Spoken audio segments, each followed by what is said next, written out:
Boa noite a todos. Bom rever você. Sinceramente, eu espero que todos tenham passado bem deste último encontro que nós tivemos.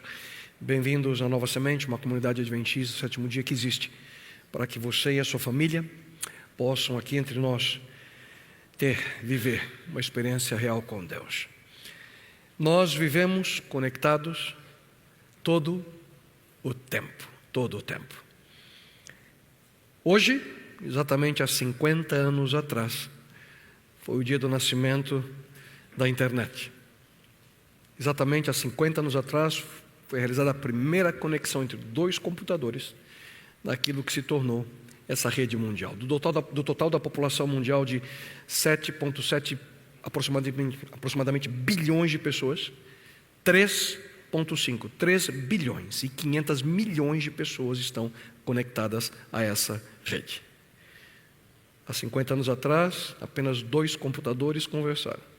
Hoje, praticamente a metade da população mundial tem acesso à rede de conexão à internet. E além dos benefícios óbvios, e nós temos mencionado alguns deles a vocês, há problemas que nós precisamos estar prevenidos.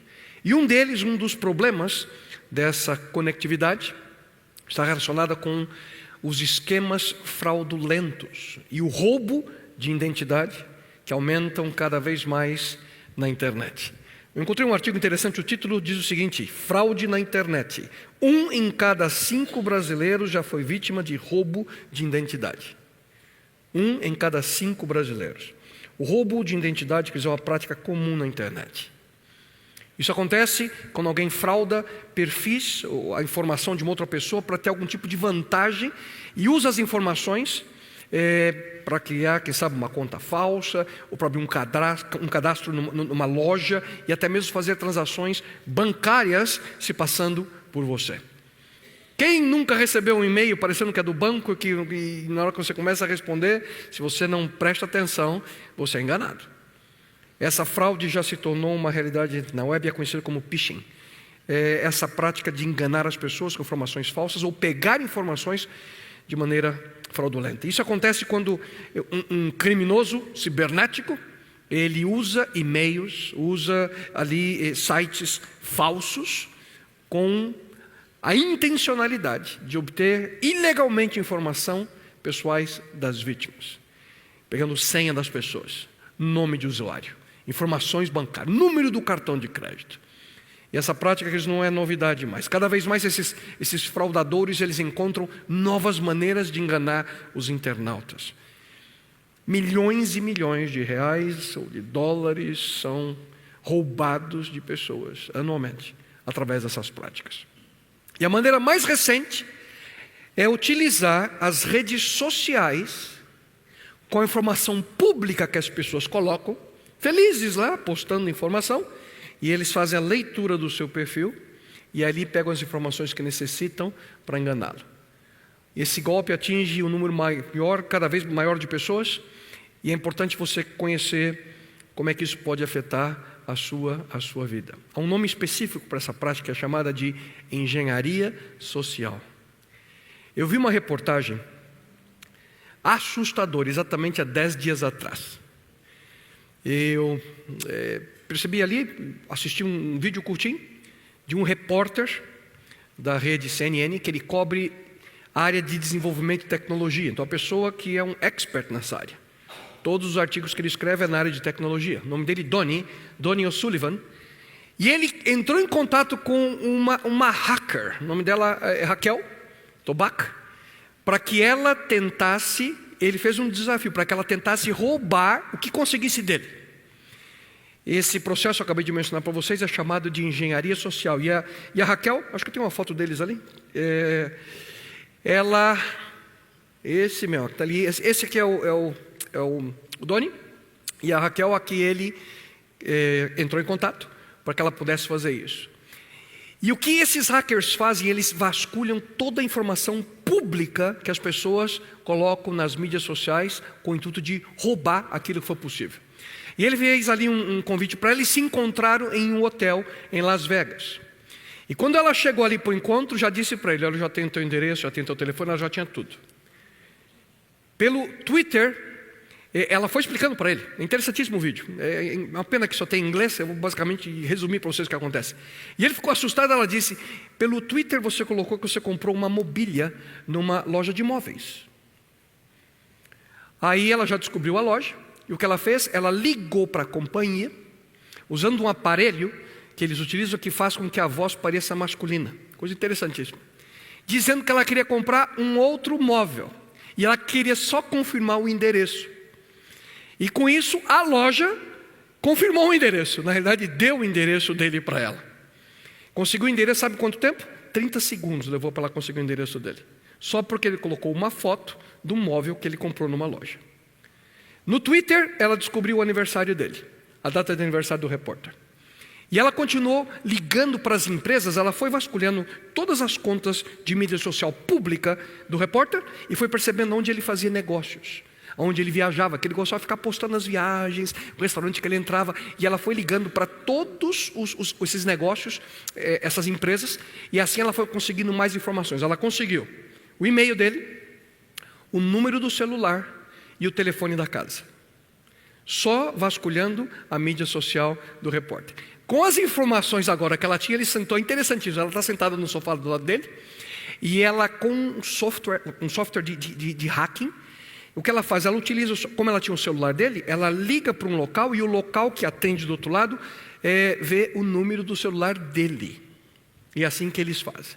Agora, com o número do celular dele, ela começou a ligar e ela ligou para duas companhias. Uma delas, uma rede de hotéis, em que o repórter tinha 90 mil pontos nessa rede de hotéis, o valor mais ou menos de $2.500.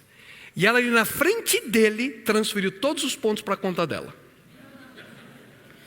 Ele olhando, aí tem uma hora que ela fala para ele assim: checa aí. Ele chega no celular e vai checar quantos pontos tem na conta dele. 0. Ela transferiu os 90 mil pontos para a conta dele. E aí ela disse assim: mas daqui a pouquinho eu também vou mudar o assento do teu voo. E ela ligou para a companhia aérea e ela conseguiu na frente dele trocar o assento. Ele tinha um assento assim que era no corredor lá na frente, né? A gente que viaja bastante sempre tenta isso, é uma estratégia para sair rapidinho do avião, né? É sentar na frente e no corredor. E ela muda a poltrona dele na cara dele, lá para o fundo do avião, para o meio. Então, o desespero do repórter. Tudo isso na frente dele. Só porque ela acessou as informações públicas. Ela não precisou entrar em nenhum sistema para buscar nada disso. Só com aquilo que ele mesmo postava nas redes sociais. E, queridos, vocês não fazem ideia de a quantidade de pessoas que hoje trabalham para intencionalmente agir de maneira fraudulenta com as pessoas.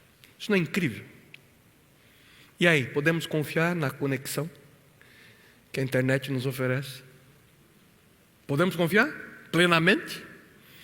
Tem gente que está pensando agora se vai postar ou não, né? Continua aí, depois você me conta um dia desse. Eu uso você como ilustração, com prazer, não cobro nada. Vou contar a tua história. Queridos, sem dúvida alguma nós não podemos confiar. Mas há um tipo de conexão que a gente pode confiar. Essa conexão que eu tenho mencionado a vocês nessa série, essa conexão real que podemos ter com o Criador do Universo.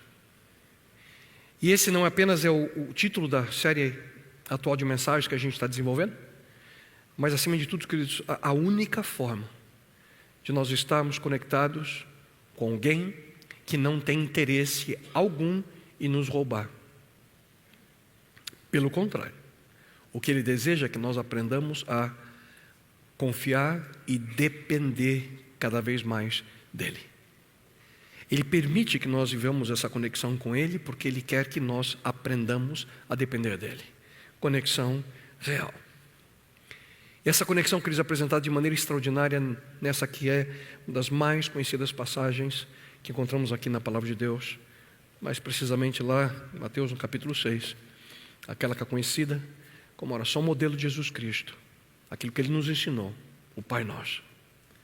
Na primeira mensagem dessa série nós colocamos a nossa atenção nas primeiras 6 palavras. Pai Nosso que estás nos céus.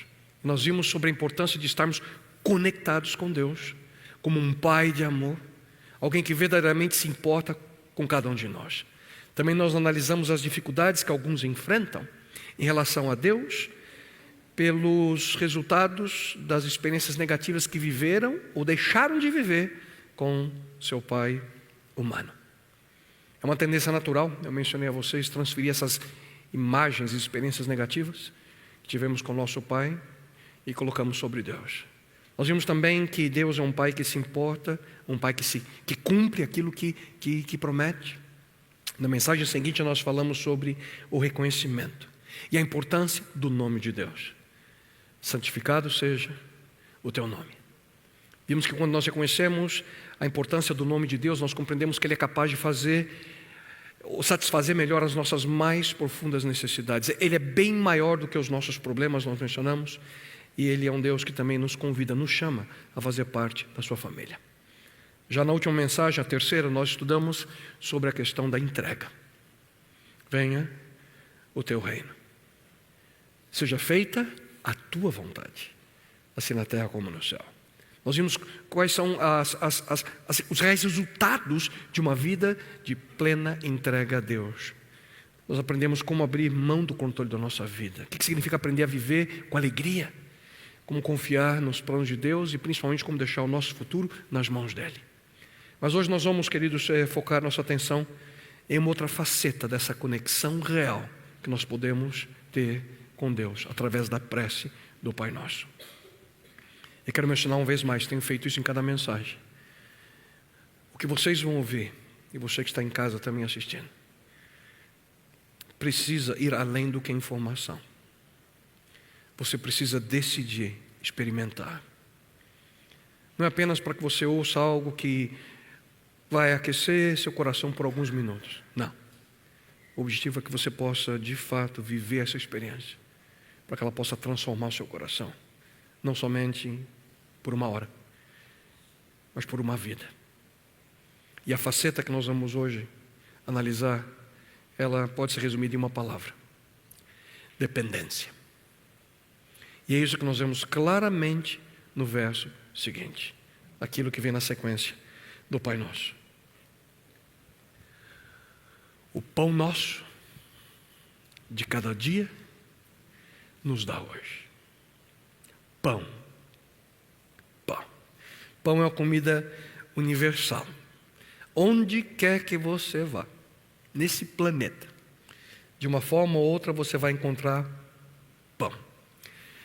A gente que viaja bastante, tem hora que você é introduzido a algum tipo de alimentação que não é seu costume, né? E as pessoas dessa cultura têm tanto prazer em te oferecer a comida, e às vezes você come, mas não é fácil comer. Mas sempre tem algum tipo de pão para salvar a pátria. Porque pão é uma coisa, pão é pão, né? Em cada país você encontra pão, em cada nacionalidade você encontra pão, em cada cultura você encontra pão. Por que isso? Hein? Muito provavelmente porque é fácil de ser feito, não é verdade? Farinha, água, óleo, fogo, pronto, está feito. E também, queridos, que dias atrás eu vi um artigo interessantíssimo sobre os 50 pães mais famosos do mundo. Meu plano era mostrar os 50 para vocês, mas não dá tempo. Então eu escolhi alguns para mostrar características, né, de alguns países que preparam esses pães. Alguns dos mais populares incluem, eu tenho aqui na minha listinha, o baguete francês, né, crocante da França. Também tem a ciabatta italiana. Tentei trazer aqueles que a gente conhece mais. A broa de milho portuguesa, também que é tão gostosa. O caravai russo, esse pão é interessantíssimo porque é uma arte, é uma obra de arte. Eu já tive a oportunidade de ver, é impressionante. Eles fazem principalmente em casamento. Passa horas ele desenhando, e na hora que assa, vira um quadro o pão, dá até dó de comer. Coisa maravilhosa, é lindo isso aí. Também tem o semi-turco, e obviamente na lista dos 50 tinha o nosso amado pão de queijo. Estava lá na listinha, né? Eu fiquei tão contente, né, que era o quinto da lista. Eu falei, será que é o quinto? Mas era em ordem alfabética pelo país. O Brasil está lá na frente. Mas estava o nosso pão de queijo. Desculpa se eu deixei alguns de vocês com fome, tá? Eu sei que alguns vieram direto do trabalho. Eu pensei, não vai dar certo essas fotos aqui para alguns, mas daqui a pouquinho você vai comer alguma coisinha. Queridos, existe até o Dia Mundial do Pão, que é o dia 16 de outubro. para celebrar algo que todo mundo, através das gerações, tanto apreciamos: pão.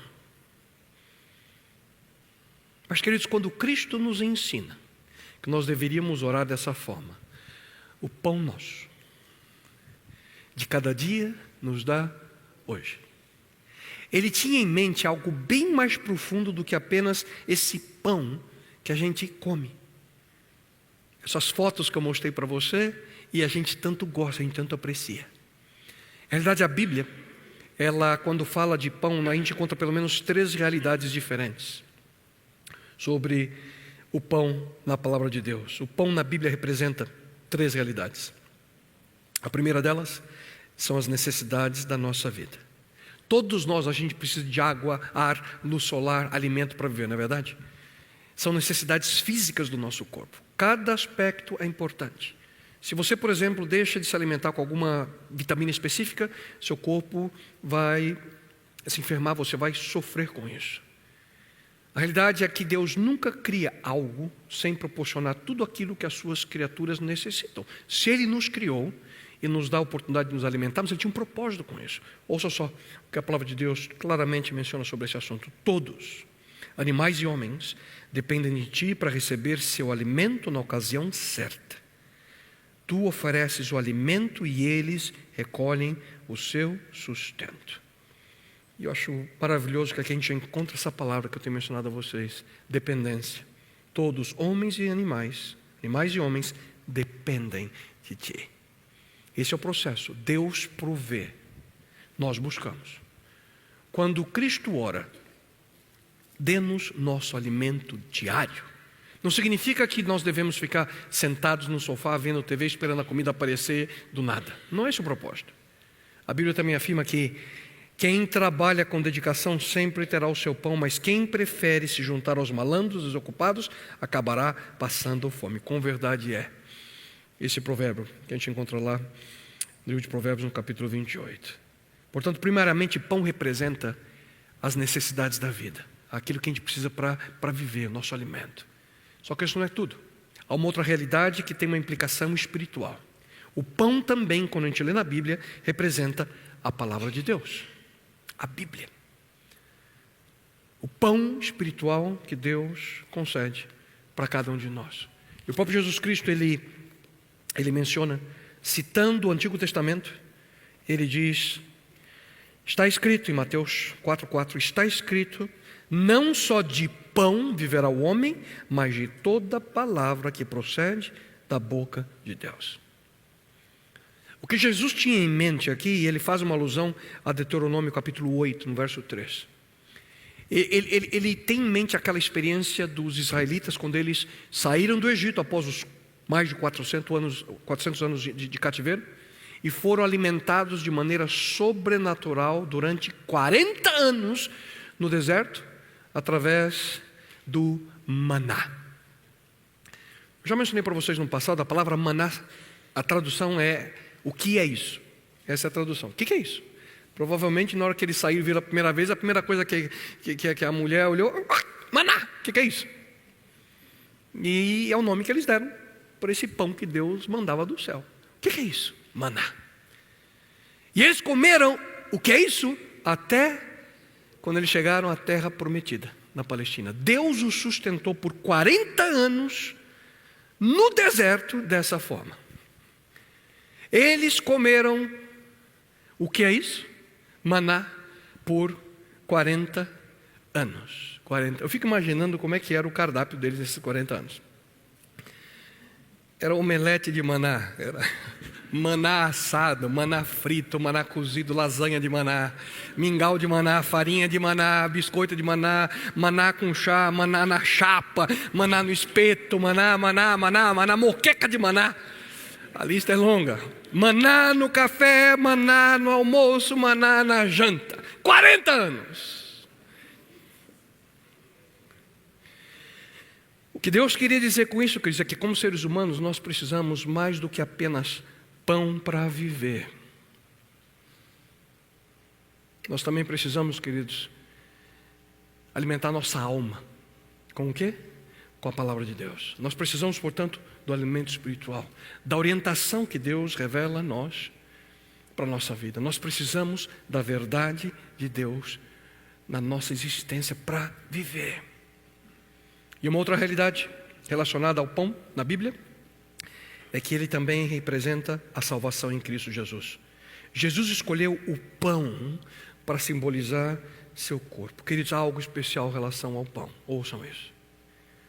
Na última ceia que ele teve com seus discípulos antes ali da sua morte, a Bíblia diz que, tomando um pão, tendo dado graças, Cristo o partiu e lhes deu, dizendo: esse é o meu corpo oferecido por vós, fazei isto em memória de mim. E esse momento serviria como um símbolo, o símbolo do sacrifício de Jesus Cristo por nós seres humanos, pela raça humana. E é por essa razão que Jesus Cristo afirmou: fazei isso em memória de mim.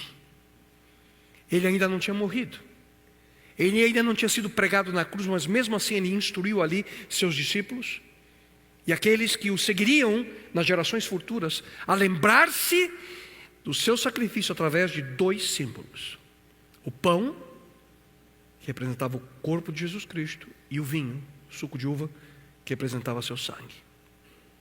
Cristo tomou uma outra cerimônia bíblica do Antigo Testamento, a Páscoa, instituída aos israelitas ali por ocasião do momento que eles foram libertados do Egito, e deu a essa cerimônia um novo significado. Agora, através do seu sacrifício, cada ser humano tem esse irrestrito acesso à libertação. Cada ser humano, pelo sacrifício de Jesus Cristo, tem irrestrito acesso à salvação. Deus concede a todos, a cada ser humano. Nós não somos forçados, queridos, a aceitar essa salvação. Nós não somos forçados a aceitar essa libertação, mas ela existe e está disponível a todos. Essas são algumas das representações que a gente encontra sobre o pão na Bíblia. O nosso sustento, aquilo que a gente come, a palavra de Deus, a fonte de alimento espiritual que Ele nos dá, e também o sacrifício de Jesus Cristo. Senhoras e senhores, o ponto central aqui é o seguinte: não importa qual seja a sua necessidade, física, emocional, relacional ou espiritual, Deus está pronto e disposto a saciar cada uma delas, se você escolher depender dEle. Dependência, queridos, é uma escolha. Uma escolha que você, ao estar aqui nessa noite, você, ao estar assistindo, uma escolha que você será confrontado. Depender é uma escolha. E essa é a palavra-chave de hoje: dependência. Por isso é que Cristo nos ensinou a orar assim: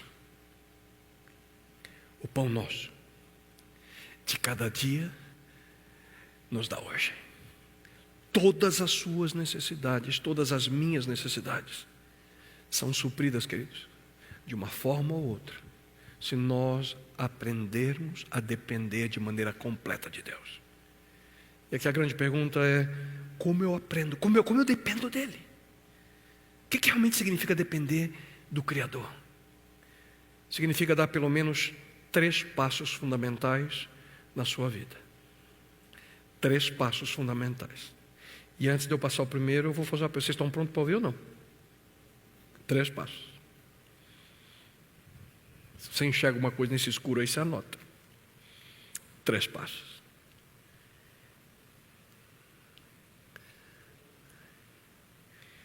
Estou esperando porque tem gente correndo em casa para pegar a caneta. Já pegaram, sentou? Primeiro deles: dependência total de Deus significa aceitar que Ele é a fonte de todas as coisas. Depender de Deus significa que nós precisamos aceitar que Ele é a fonte de todas as coisas. Esse é o primeiro passo.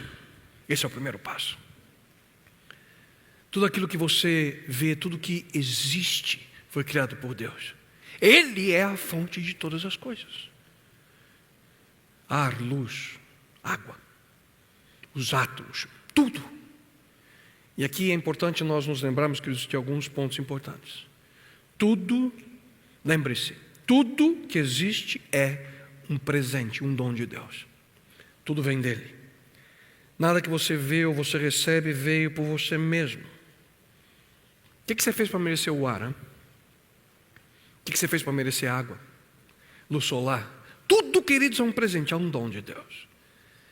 Um presente da graça dele. Aspectos que nós recebemos sem merecer, mas que a nós chegam por sua graça. Significa exatamente isso. Receber algo que nós não fizemos nada para merecer. Graça. E é por essa razão que Tiago, no Novo Testamento, ele menciona: toda boa dádiva e todo dom perfeito são do alto, descendo do Pai. Por essa razão, quando nós aceitamos depender de Deus, nós podemos dizer com convicção: o pão nosso de cada dia nos dá hoje. Queridos, Ele dá sem você merecer. Ele nos dá sem que nós mereçamos. Sabe por quê? Porque não é algo que nós podemos prover por nós mesmos. É um dom, é um presente. Além disso, outra coisa que a gente tem que se lembrar é que não há nada que nós precisamos que Deus não possa prover. Não há nada que Ele não possa nos dar. Eu sei que alguns de vocês passam por necessidades. Eu não sei exatamente o que você mais precisa nesse momento, mas uma coisa eu sei: qualquer coisa que você necessite, Deus tem todo o poder para prover para você. O apóstolo Paulo, no Novo Testamento, ele afirma: meu Deus suprirá todas as suas necessidades a partir de seus gloriosos recursos em Cristo Jesus. Isso significa que não há nada que eu precise que Deus não possa prover para a minha vida. Mesmo com você. Deus pode fazer qualquer coisa que Ele deseje por nós. Qualquer coisa. Qualquer coisa. Outro aspecto que nós não podemos esquecer, que devemos nos lembrar, é que Deus sempre está disposto a dar o melhor para seus filhos. Todos nós precisamos ter isso bem claro na nossa mente. Deus é um Deus que ama dar. Ouçam mais uma vez, com atenção, o texto que eu já apresentei na primeira mensagem dessa série, mas vou ler novamente. Qual de vocês, se seu filho pedir pão, lhe dará uma pedra? Ou se pedir peixe, lhe dará uma cobra? Se vocês, apesar de serem maus, sabem dar boas coisas aos seus filhos, quanto mais o Pai de vocês que está nos céus dará coisas boas aos que lhe pedirem. Se um dos meus filhos pedem comida, o que eu vou dar para eles? Um pedaço de borracha? Não. Sem dúvida alguma, eu vou providenciar, vou tentar o melhor que eu consigo ali para alimentá-los. O melhor que está ao meu alcance. Se eles estão com fome de verdade, eu vou encontrar um jeito de dar alimento para eles. Pensa comigo. Se eu, como um pai absolutamente imperfeito que sou, e se você, como um pai ou como uma mãe, imperfeitos como somos, tentamos fazer o melhor pelo nosso filho, como pensam vocês que Deus, em sua perfeição, age conosco, seres humanos? O problema é que muitos enfrentam um problema ao analisar esse aspecto. Porque muitas vezes aquilo que Deus deseja dar, porque Ele sabe que é o melhor para nós, não é aquilo que a gente quer. Deus nos quer dar algo, mas a gente quer outra coisa. Esse é um problema que nós enfrentamos. E um outro ponto que eu quero também mencionar, que você não pode se esquecer, lembre-se, Deus está esperando por nós. Se algo na sua vida, se algo que lhe falta, a culpa não é de Deus, o problema não é o desejo de Deus. Ele espera por nós. Ele está esperando por nós. A Bíblia afirma que não tem, porque não pedem. O problema é que nós nunca pedimos a Deus. Por mais de 20 vezes a Bíblia diz, e Deus falando a nós: peça a mim. peçam a mim.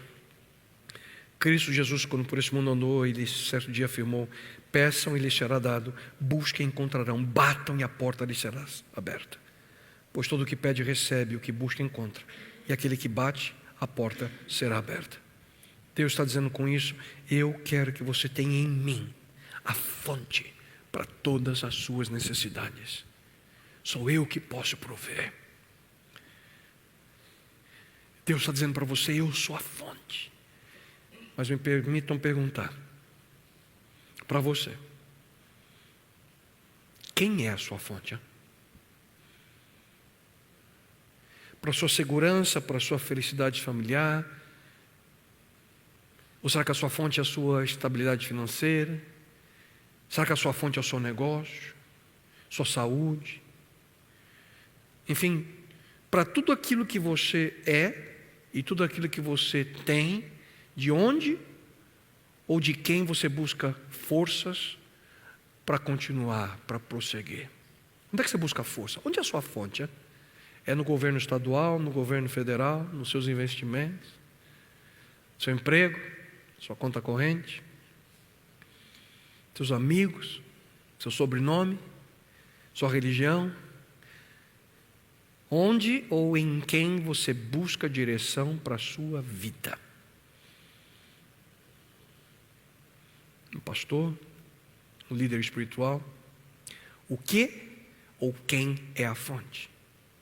Querido, somente Deus pode suprir todas as minhas, as suas, as nossas necessidades. Somente Deus. Por uma única e simples razão: Ele é a fonte de todas as coisas. Ele é a fonte de todas as coisas. E além disso, o segundo passo, mencionei a vocês, esse é o primeiro passo. A dependência total de Deus significa aceitar que Ele é a fonte de todas as coisas. O segundo passo,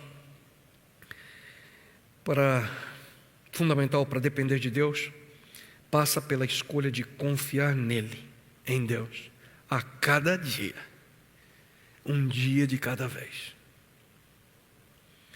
Não no próximo ano, não no próximo mês, não na próxima semana, mas um dia de cada vez. Deus, basicamente, Ele diz para todos nós: eu quero que você, filho, aprenda a viver sua vida em pequenos pedacinhos de 24 horas. Eu quero que você confie em mim hoje. Perceba bem que a Bíblia não diz, Cristo não diz assim: o pão nosso de cada mês nos dá hoje. É assim que Ele fala? Não. Ele diz: o pão nosso de cada ano nos dá hoje. É isso que Ele fala? Não. Não. Queridos, essa questão de dependência, queria tanto que vocês entendessem isso. Eu sei que alguns já entenderam e alguns estão entendendo. Essa questão de dependência é uma questão diária. Não é uma questão semanal, uma vez por semana. Não é uma questão mensal, uma vez por... Não é uma questão anual, só no Natal. Não. Deus deseja que nós confiemos nele cada dia. Um dia de cada vez.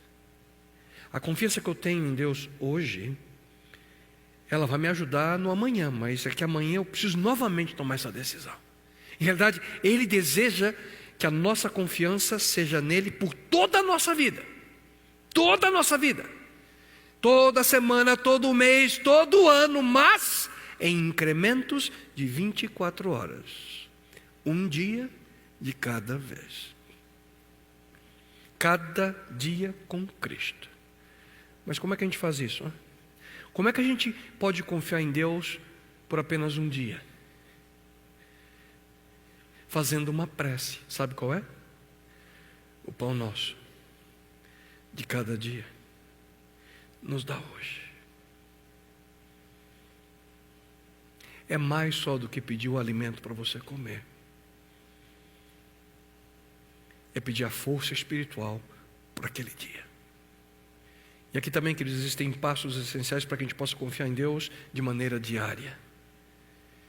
E todos esses passos estão em apenas um texto bíblico, que eu quero ler para vocês agora.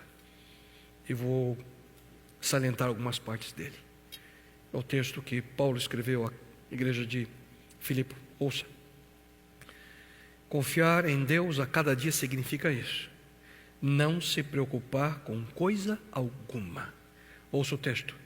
Não se preocupem com nada, mas em todas as orações peçam a Deus o que vocês precisam e orem sempre com o coração agradecido. Por último, encham a mente de vocês com tudo o que é bom e merece elogios. Isso é tudo que é verdadeiro, digno, correto, puro, agradável e decente. Quais são os passos? Repito. Confiar em Deus a cada dia significa que o primeiro passo é esse: não se preocupar com coisa alguma. No começo do texto diz: não se preocupem com nada. Não se preocupem com nada, assim diz o texto. O que Deus está dizendo aqui é: não se preocupe com coisa alguma. Não se preocupe com coisa alguma. Mas eu vou ser bem sincero com você aqui. Esse é muito provavelmente a ordem mais difícil de ser colocada em prática em toda a Bíblia. Muito provavelmente essa é a ordem, repito, mais difícil de ser colocada em prática em toda a Bíblia. Não se preocupar com coisa alguma. Por que a preocupação é um problema tão grande a nós, queridos? É que ela não é apenas um mau hábito. Preocupar-se, de certa forma, é um pecado. De certa forma, preocupar-se é viver em pecado. Por quê? Porque viver preocupado é duvidar do poder de Deus.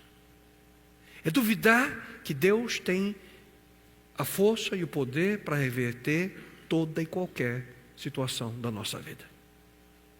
Já mencionei para vocês. Se seu filho diz: pai, eu estou preocupado se a gente vai ter onde dormir, onde comer. Estou preocupado se a gente vai ter o que jantar hoje. Como é que você ia se sentir? Hein? Da mesma forma Deus se sente. É como se nós disséssemos: Deus, é o seguinte, no fundo, eu não acredito inteiramente em Ti. Também já disse e vou repetir. Preocupação, queridos, é uma expressão prática daquilo que a gente pode chamar de ateísmo. Não crer que Deus existe. A Bíblia afirma: não fiquem preocupados com o dia de amanhã. Deus cuidará do dia de amanhã para vocês também. Já é suficiente a preocupação de cada dia. Esse texto é extraordinário. Cristo está dizendo assim. Se você conecta os dois textos: o pão nosso de cada dia nos dá hoje. E ele diz: não se preocupa com o dia do amanhã, se preocupa com o hoje. Porque é o hoje que você precisa. É o hoje que você precisa dele. O segundo passo para confiar em Deus a cada dia é orar sempre. Vamos ao mesmo texto. Não se preocupem com nada, disse Paulo, mas em todas as orações peço a Deus o que vocês precisam. Perceberam aqui? Não se preocupe com coisa alguma, apenas ore. Ore por todas as coisas. Quantas coisas? Todas. Sem exceção. Preocupar-se não resolve o problema, mas a oração resolve. Nós devemos orar a Deus sempre e sobre todas as coisas. Paulo, ele também afirma: aquele que não poupou o seu próprio filho, antes por todos nós o entregou, porventura não nos dará graciosamente com ele todas as coisas? Deus, queridos, já resolveu o maior problema da raça humana. Como? Enviando Jesus Cristo a esse mundo morrer por nós, no intuito de nos salvar. E tudo isso Ele fez, queridos, por amor. Por isso o principal texto que nós encontramos na Bíblia, o mais conhecido, diz: porque Deus ama o mundo de tal maneira que deu o seu Filho unigênito. Mais uma vez aquela palavra, Ele dá. Deu o seu Filho unigênito, para que todo aquele que nele crê não pereça, mas tenha vida eterna. E eu te pergunto: se Deus amou o mundo o suficiente para enviar seu Filho Jesus Cristo para morrer por nós, você não acha que Ele nos ama o suficiente para cuidar de todos os nossos outros problemas?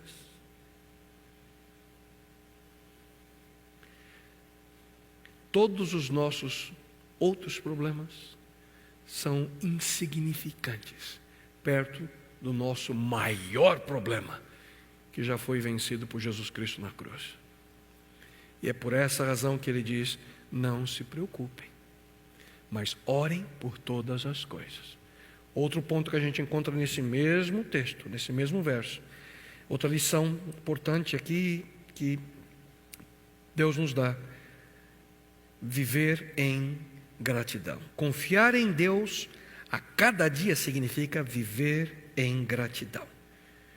Não se preocupem com nada, mas em todas as orações peçam a Deus o que vocês precisam. Orem sempre com o coração agradecido. Não é só orar por todas as coisas, mas orar com o coração o quê? Agradecido. Não importa o que aconteça, agradeça a Deus. Mas lembre-se que Deus não está aqui dizendo agradeça por todas as coisas. Não. Ele afirma, e eu leio aqui o mesmo texto na Nova Versão Internacional, mas em tudo. Mas em tudo. Você ou nós precisamos estar agradecidos, queridos, por coisas, não precisamos, melhor, ser agradecidos por coisas más que acontecem em nossa vida. Nunca devemos ser agradecidos pelo mal, mas devemos ser agradecidos em tudo, sempre. Por quê? Porque nós podemos ter a certeza de que, em qualquer situação, Deus está ao nosso lado e Ele cuidará de nós. Ele prometeu suprir todas as nossas necessidades. E Ele já demonstrou seu carinho e seu amor por nós. No livro dos Salmos, nós também lemos: contarei ao mundo a tua bondade e justiça. Direi de todas as coisas que fizeste para me salvar. Foram tantas que eu nem posso imaginar seu número. Nós podemos, queridos, ter a convicção de que, se não nos preocuparmos, mas dependermos dele, tendo-o como fonte única de todas as coisas e confiando na nossa vida de maneira completa, um dia de cada vez, seremos vencedores. E Ele vai nos sustentar, mesmo em meio aos momentos mais difíceis de nossa vida. Se você aprender a depender de Deus a cada dia e ter a convicção que nele Ele é a única fonte de tudo aquilo que você necessita, Ele vai te sustentar mesmo diante dos momentos mais difíceis da sua vida. E isso não significa que dias difíceis não surgirão. Não é isso que eu estou dizendo. Eu estou dizendo que você terá força para superar esses dias. Portanto, agradeça a Deus em toda e qualquer situação.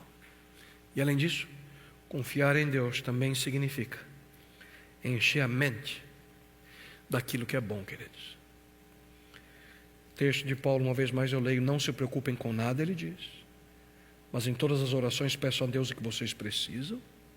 Orem sempre com o coração agradecido. E na parte final, por último, encham a mente de vocês com tudo o que é bom e merece elogios.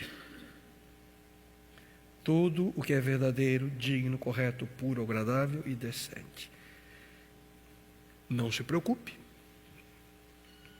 Ore por todas as coisas. Agradeça a Deus por todas as situações e pense naquilo que é bom. Queridos, o poder da nossa mente em nós é algo que muitas vezes nós desprezamos. Precisamos pensar em tudo aquilo que de fato é bom a nós. Porque tudo aquilo que nós colocamos na nossa mente é o que vai nos dirigir. Se você enche sua mente com preocupação, você vai ser constantemente dirigido por quê? Por quê? Por preocupação. Se você fica deprimido, sem coragem, você vai se sentir um derrotado. Mas ao contrário, se você enche a sua mente com coisas boas, com coisas corretas, você vai se sentindo aliviado. Você começa a sentir-se para cima com a vida, esperançoso, cheio de coragem, de maneira positiva, atitude positiva. Portanto, pense em coisas boas. E o que é interessante é que Paulo nos dá, nesse texto, uma lista de coisas sobre as quais nós devemos focar nossa mente. Eu repito, ele diz: pense em tudo o que é verdadeiro. Se você tem dúvida, né? Pastor, o que é coisa boa? A lista está aqui. Tudo o que é o quê? Verdadeiro, digno, correto, puro, agradável e decente. Está aí a prescrição médica para pensamentos bons. Tudo o que é verdadeiro, digno, correto, puro, agradável e decente. E eu te pergunto, onde você encontrará coisas que farão isso com a sua mente? No cinema? Não creio. Na novela das 8? Estão rindo por quê? Vocês já sabem, né? Muito menos. Será que em algum livro? Alguns até que alguns aspectos positivos podem trazer. Aonde é que nós podemos, queridos, encontrar pensamentos que são verdadeiros, dignos, corretos, puros, agradáveis, decentes? Aonde? Aqui, queridos, no pão de Deus para nós, na sua palavra. Porque é aqui que está a verdade. A Bíblia afirma: o Senhor dará uma paz perfeita a todos que confiam nele, aos que concentram seus pensamentos nele. E você tem seus pensamentos concentrados em Deus? Ou você só pensa nele como, quem sabe, em um único dia na semana? No dia que você vai à igreja? Onde é que seus pensamentos estão constantemente focados? Na TV? No rádio? Nas revistas? Na internet? No Facebook? No Instagram? No Twitter? Onde está focado sua mente? Hoje eu vi uma coisa tão peculiar. Tomando um café, meu desejo, ali onde eu estou hospedado, tinha um casal do meu lado, tomando café também. Um senhor e uma senhora. Ele com o celular, ela com o celular. Eu fiquei ali observando, fiquei mais ou menos ali, quem sabe, uns quase 15 minutos. Não trocavam uma palavra. Zero. Ele olhava, ela olhava. Eu fiquei pensando que ele está escrevendo para ela, né? Mas eu vi que não era não. Que aí eu vi que ele estava vendo uma coisa, quando eu fui me servir, vi que ela estava vendo outra coisa. Querido, se a gente vive dessa forma, o que alimenta a nossa mente, nossos pensamentos? Vocês estão entendendo o que eu estou falando? Será que os seus pensamentos estão constantemente focados em agradar, quem sabe, outras pessoas? Ou sua família, seus amigos, seu chefe? Quer saber qual é a resposta? É simples. Onde seus pensamentos pairam a maior parte do dia? Você pensa no que durante o dia? Deus nos afirma que se nós queremos aprender a confiar nele, a cada dia nós devemos pensar em sua palavra e tudo aquilo que enobrece a nossa mente. É um desafio, não é fácil. É um desafio a cada um de nós, para mim também. Nós precisamos escolher no que pensar. Resumindo, queridos, depender de Deus de maneira plena significa aceitar que Ele é a fonte de todas as coisas. A gente tem que confiar nele um dia de cada vez. E para concluir, dependência total de Deus também significa compartilhar aquilo que Ele nos dá, aquilo que Ele dá para você, aquilo que Ele me dá. Significa compartilhar aquilo que Ele provê para cada um de nós. Quando Deus nos dá algo, Ele sempre deseja que nós tenhamos a boa vontade de compartilhar esse algo com outras pessoas. Lembre-se que Cristo também não disse: o meu pão de cada dia me dá hoje. É assim que Ele falou? Não. Interessante isso, né? A gente não para pensar. Ele diz: o pão nosso de cada dia nos dá hoje. Nós precisamos aprender, queridos, a compartilhar. Mas por que Deus quer que nós aprendamos a compartilhar? Para que nós possamos, de certa forma, ser como Ele é. Deus compartilha conosco tudo o que possui. Deus, Ele é generoso. Deus amou o mundo de tal maneira que Ele deu.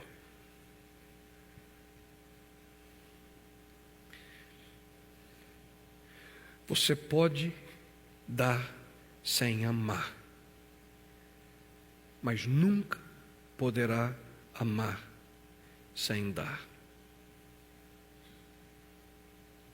Deus deseja que nós tenhamos, queridos, a mesma natureza amorosa que Ele possui.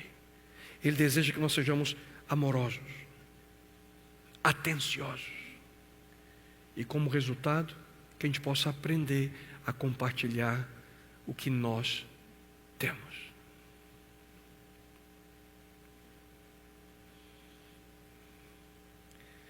Amar é dar. E dar, querido, sem interesse em receber qualquer coisa em troca. Nosso problema como seres humanos é que a gente quer dar, mas a gente geralmente pensa que dando eu vou receber algo.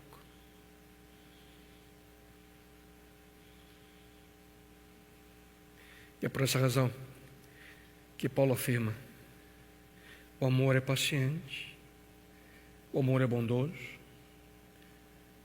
não inveja, não se vangloria, não se orgulha, não maltrata, não procura seus interesses, não se ira facilmente, não guarda rancor. O amor não se alegra com a injustiça, mas se alegra com a verdade. Tudo sofre, tudo crê, tudo espera, tudo suporta. Isso é amor. O que Deus mais deseja de nós é que nós aprendamos, queridos, a amar. E amar é dar. O pão nosso de cada dia nos dá hoje. Deus deseja que nós aprendamos a confiar nele, e uma das formas é compartilhando o que nós temos, inclusive nossas finanças, nosso dinheiro. O maior problema é que quanto mais recursos financeiros muitos têm, menos dependem de Deus. Dependem da sua conta bancária, dependem do investimento, dependem daquilo que possuem. Dependem de coisas, ao invés de depender de Deus. E é por essa razão que Jesus Cristo certa vez disse que é mais fácil passar um camelo pelo fundo de uma agulha do que entrar um rico no reino de Deus. Vocês entendem? E aqui, obviamente, não significa que pessoas com bens financeiros não vão estar no reino de Deus. Vão estar lá, desde que aprendam a depender dele e não das coisas que têm. Queridos, é uma simples questão de dependência. E é por isso que a Bíblia diz que quem é pobre é rico em fé. Sabe por quê? Porque você não sabe que Deus é tudo o que você precisa até o momento que Ele se torna tudo o que você tem. Quanto mais você doa em sua vida, mais você é abençoado por Deus. E isso nada mais é do que a experiência de depender dEle. Conexão. Conexão real com Deus. O pão nosso de cada dia nos dá hoje. E então, você está disposto a depender dele? Nessa simples frase, nós encontramos aqueles profundos princípios de vida na nossa jornada nesse mundo. Porque, em primeiro lugar, depender de Deus significa aceitar e viver a realidade de que todas as coisas vem das mãos de Deus. Deus é a fonte de todas as coisas. Mas nosso problema é quando nós começamos a viver dependendo não da fonte, Ele, mas daquilo que a fonte nos proporciona. E como a fonte nos proporciona algumas coisinhas, a gente começa a depender dessas coisinhas e nos esquecemos de onde veio tudo. Afinal, onde é que está teu coração, hein? Em Deus ou nas coisas que Ele te concede? Em Deus, mas somente naquilo que materialmente você consegue discernir, ver ao seu redor. Desculpa dizer assim, mas eu vou dizer: as coisas que te iludem ao teu redor, porque é uma ilusão. Se você perde sua vida hoje, sabe o que você deixa para trás? Tudo. Absolutamente tudo. Depender de Deus também significa, queridos, confiar constantemente nele. Como? Um dia de cada vez. Sempre eu gosto de dizer isso. Um dia de cada vez. Cada dia com Cristo. E aqui a gente se encontra mais uma vez o poder, queridos, desse momento. Esse momento agora. Quantas vezes já disse essa comunidade que o momento mais precioso da nossa vida não são os momentos do passado. O momento mais precioso não é o futuro. Nosso maior e mais precioso momento é esse. Aqui e agora. Por uma simples razão, porque é o único momento que nós temos. O passado já se foi, o futuro a gente não sabe se vai chegar. Portanto, nada melhor do que viver tudo aquilo que você possui nesse momento com Deus. E nada melhor do que viver essa experiência de dependência com um coração repleto de amor. O amor que nos leva a compartilhar tudo aquilo que a gente tem, aquilo que a gente é, aquilo que a gente sonha. O amor que emana de Deus e que Ele tanto deseja que nós vivamos. E então, você vive conectado? Em quê? Ou melhor, em quem? Em quem? Deus eterno.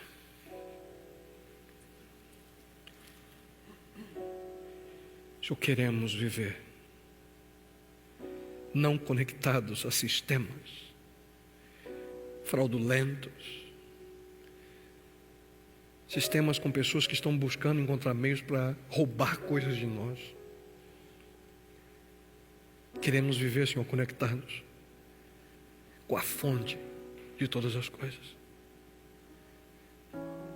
Não com alguém que quer tirar algo da gente, mas alguém que quer dar algo a nós. E, Senhor, em Tua palavra vemos que constantemente Tu estás disposto a dar, sem que mereçamos. Dar. Teus dons, presentes, tudo aquilo que nós temos vem de Tuas mãos. E, bom Deus, queremos de hoje em diante, ao orar, a prece do Pai Nosso, no momento que nós dissermos: o pão nosso, que cada dia nos dá hoje, que possamos entender, Senhor, que isso significa dependência plena, completa e total de Ti. Obrigado, Senhor, por tudo aquilo que o Senhor já nos concedeu e concede. O alimento diário, nossa família, trabalho, uma mente que pode discernir o que acontece ao redor. Obrigado, Senhor, pelas Tuas bênçãos. Mas ajuda-nos, Senhor, que possamos diariamente buscá-la e alimentar a nossa alma, Senhor, com o pão da vida, Tua palavra, com o pão da vida, Teu Filho amado Jesus Cristo. Senhor, estamos fartos desse mundo. A gente está com a barriga cheia, Senhor, de coisa que não presta, Pai. Que a gente possa alimentar a nossa alma com Cristo Jesus. Eu oro por cada pessoa que aqui se encontra nesse momento, Pai, por aqueles que estão assistindo essa mensagem nesse momento, que entendam que a decisão tem que ser feita agora, a decisão de viver contigo agora. Que na próxima manhã, ao levantarmos, a gente abrir os olhos, possamos mais uma vez tomar essa decisão. E no dia seguinte, mais uma vez, a mesma decisão. Que a cada pedacinho de 24 horas possamos decidir viver contigo, Senhor. Possamos decidir alimentar a nossa alma com a tua palavra, com a tua presença. Por isso, Pai, nesse momento, em humildade, Senhor, rogando tua misericórdia e teu perdão, oro a Ti. Pão nosso, que cada dia nos dá hoje. Obrigado, Pai. E em nome de Cristo oramos. Amém, Senhor.